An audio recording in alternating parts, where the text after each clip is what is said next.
দর্শক বন্ধুদের সঙ্গে আজকে আরেকটা রেসিপি নিয়ে এলাম, আলুর রেসিপি। এখন আলুর যে রেসিপিটা আমি দেখাবো সেটা আপনারা ভাতের সঙ্গে, ডাল ভাতের সঙ্গে খুব খাওয়া যায়, আবার টি টাইমেও এনজয় করা যায়, এমনই সুন্দর একটা রেসিপি।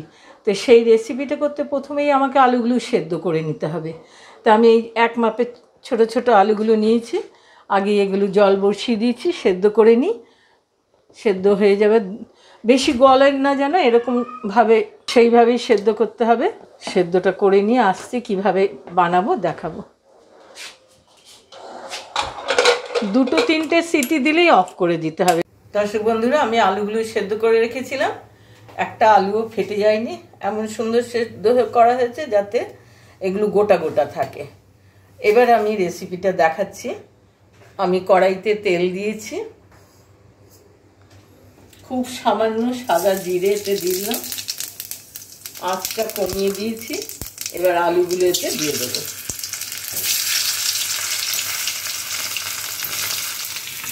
হাফ টিস্পুন হলুদ দিলাম, বেশি দেবো না, লবণও হাফ টিস্পুন মতো,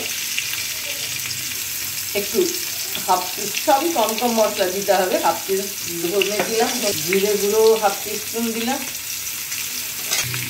হাফ টিস্পুন সবজি মশলা। বাজারে অনেক রকম কোম্পানি খুব ভালো ভালো সবজি মশলা, এগুলো ভালো কিছু রেসিপি বানাতে গেলে লাগে, এনে রাখি, এই জন্য দিলাম, আপনাদের সঙ্গে শেয়ার করলাম। সবজি মশলাটা থাকলে অনেক রান্নায় টেস্ট খুব ভালো আসে। একটু কাশ্মীরি লঙ্কার গুঁড়ো দিয়ে দিলাম রঙের জন্য।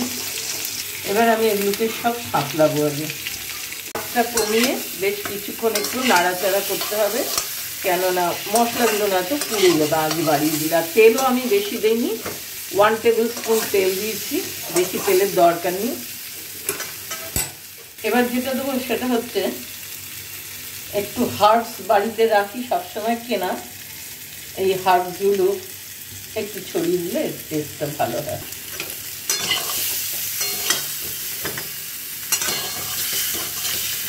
এবার একটু জলের ছিটে দেওয়ার মতো জল,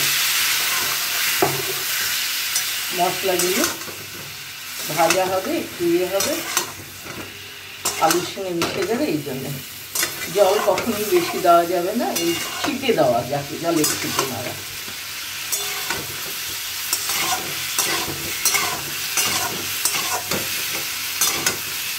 বন্ধুরা, এই রেসিপিটা আপনারা ডাল ভাতের সঙ্গেও খেতে পারেন, টি টাইম স্ন্যাক্স হিসেবেও খেতে পারেন, আবার ওই পাউরুটি খেলে তার সঙ্গে স্যান্ডউইচের সঙ্গেও এটা একটা ভালো টেস্টি রেসিপি হিসেবে খেতে পারেন।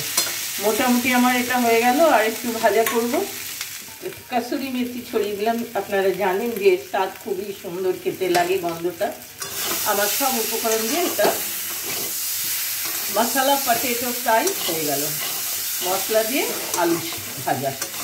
এটা ডাল ভাতের সঙ্গেও খেতে খুব বাজে লাগে, টিফিনের সঙ্গেও দেওয়া যায়, বাচ্চাদের পাউরুটির সাথে, আবার টি টাইম স্ন্যাক্স হিসেবেও খাওয়া যায়। যখন কড়াইতে তেল, খুব অল্প তেলেই এটা করা যায়।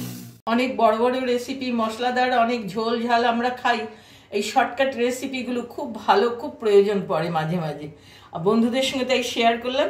ভালো লাগলে লাইক করবেন, সাবস্ক্রাইব করতে ভুলবেন না, বেল আইকনটা যারা নতুন তারা বেল আইকনটাও টিপে দেবেন, শেয়ার করবেন অনেকের সঙ্গে। বন্ধুরা, আজকের রেসিপিটা ভালো লাগলে আপনাদের মতামত জানাবেন। আজকের মতো রাখছি।